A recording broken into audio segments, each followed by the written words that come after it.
Let us now look at order by. So I'm looking at the characters table here, and as you can see, we have an ID column that goes from 1 to 15, which assigns an ID to every character. But you will see that the IDs don't appear in any particular order.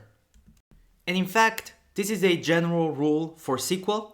There is absolutely no order guarantee for your data.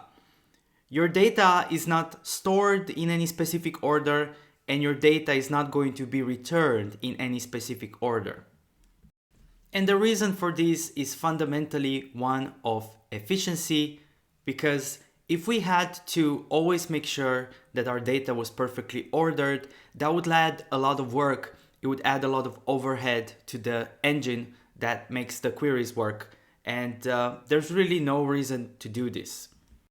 However, we do often want to order our data when we are querying it. We want to order the way that it is displayed, and this is why the order by clause is here. So let us see how it works. I am selecting everything from fantasy characters, and again, I'm going to get the results in no particular order, but let's say I wanted to see them in order by name, so then I would do order by name. And as you can see, the rows are now ordered alphabetically according to the name. I could also invert the order by writing desc, which stands for descending, and that means descending alphabetical order, which means from the last letter in the alphabet to the first. I can of course also order by number columns such as level, and we would see that the level is increasing here. And of course that could also be descending to go in the opposite direction. And the corresponding keyword here is ask, which stands for ascending, and this is actually the default behavior, so even if you omit this, you will get the same, going from the smallest to the largest.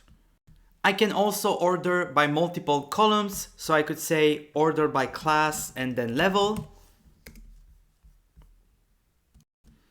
And what that looks like is that, first of all, the rows are ordered by class. So as you can see, this is done alphabetically. So first archer, and then the last is warrior. And then within each class, the values within the class are ordered according to the level, going from the smallest level to the biggest level. And I can invert the order of one of them, for example, class. And in this case, we will start with warriors, and then within the warrior class, we will still order the level in ascending order. So for every column that's in the ordering, I can decide whether that ordering is in ascending order or descending order. Now let us remove this and select the name and the class. And once again, I get my rows in no particular order, and I'm seeing the name and the class. So I wanted to show you that you can also order by columns which you have not selected. So I could order these elements by level, even though I'm not looking at level, and it will work all the same. And finally, I can also order by operations. So I could say take level divided by experience and then multiply that by 2 for some reason. And it would also work in the ordering. Even though I am not seeing that calculation is being done in the background and used for the ordering. So I could actually take this here and copy it, create a new column, call it calc for calculation. And if I show you this, you will see the results are not very meaningful, but you will see that they are in ascending order. So we have ordered by that. And sometimes you will see this notation over here, order by 2, 1, for example. And as you can see, what we've done here is that we've ordered by class, first of all, because we starting with archers and going to warriors.